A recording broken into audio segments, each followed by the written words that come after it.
golaha midowga musharaxiinta saa la socotiin xalay wuxuu soo saaray war-saxaafadeed oo uga hadlayo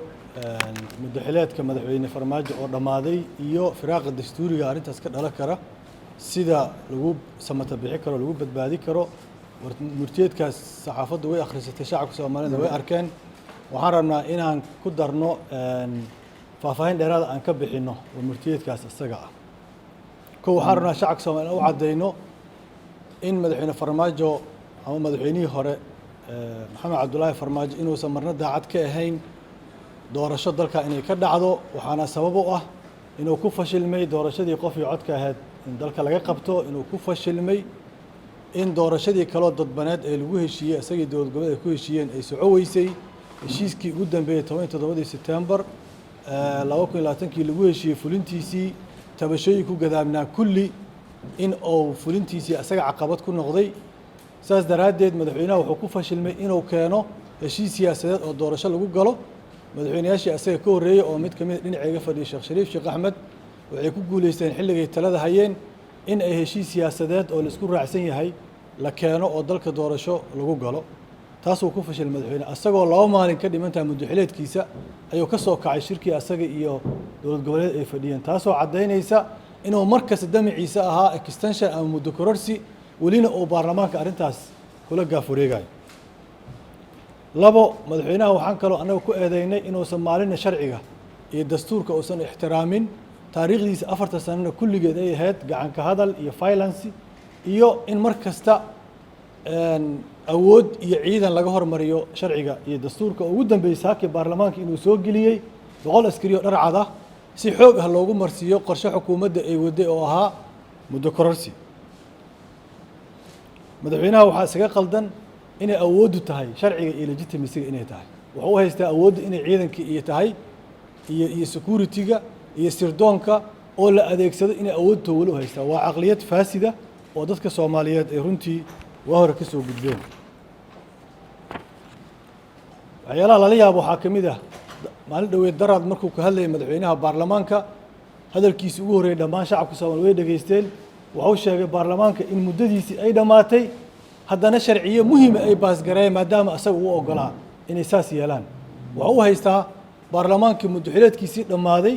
sharciga oo baas gareeyay asaga inuu raali ka yahay inay ku socotay baarlamaanka oo u sheegayay waxa asaga oo raali ka yahay kaliya inay soco karaan yoon u haystaa madaxweynaha taasoo ah mid aad iyo aad u qaldan waxaan rabaa shacabka Soomaaliyeed u sheegno madaxweynaha wuxuu maanta ku fadhiyo madaxtooyada ugu jiro waa inqilaab waay haddii inqilaabka loo haysto inay tahay ciidan qabsada meelaha dawladda oo muhiimka ah oo baarlamaanka xira oo siyaasiyiinta iyo maxkamadaha xira haday tahay sidii 69kii dhacday inqilaab abyad ama inqilaab wuxuu ku fadhiyaa meesha talada oonan dadban oo dadka ka qarsoon ku fadhiya sababtoo ah cid kasta oo sharci darro ku fadhisa xukunka waa inqilaab madaxweynaha 4 sano waa dhamaatay wax mandate ah ama xil ah ama sharci oo maanta talada dalka oo ku fadhiyo ma jirto dad badan waxa laga yaabaa inay isweydiiyaan maxay qaadayaan golaha midowga musharaxiinta oo tilaabo ah dadka Soomaaliyeed waxaan rabnaa inaan u cadeyno mowqifkeena ku aadan maxamed cabdullaahi farmaajo inuu yahay madaxweyne muddaxileedkiisii dhamaaday xukunkan si sharci darraa ku jooga wax allaale wixii mas'uuliyadaas xukun boobka iyo awoodda lagu joogana inuu asaga qaadayo wixii ka yimaada inaan shacabka Soomaaliyeed aan u cadeyno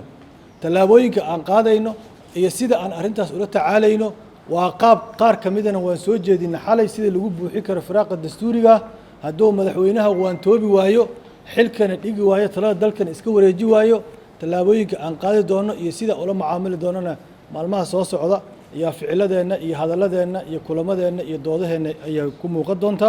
waxaan rabaa halkan inaan beesha caalamka fariin u diro oon iraahdo waqti ha ku luminina madaxweyne xilkiisa dhacay muddaxileedkiisii dhamaaday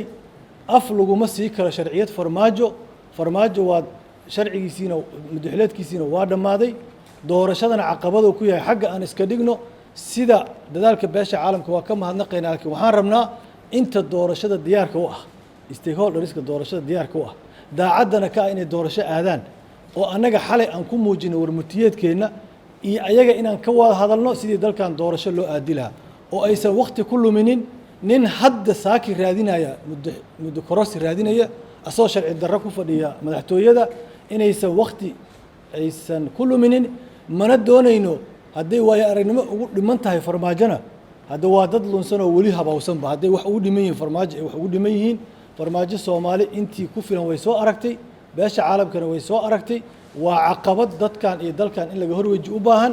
ilaahay mahadiisna xilligiya ka dhamaado si dabiici iyo sharciyooba ku wareegay inna ku sii korhayo sii joogana waxay kamid tahay xasilooni darada iyo qaran dumiska dalka lala damacsan yahay qayb ka tahay marka waxaan ka rajaynaynaa beesha caalamka xubnahooda qaarkood waliba inay ka waantoobaan inay farmaajo ay dalka iyo dadka wali ku sii korhayaan wax nacfi ugu jirana male waxaan rajaynaynaa madaxweynihii hore dowladda federaalka ah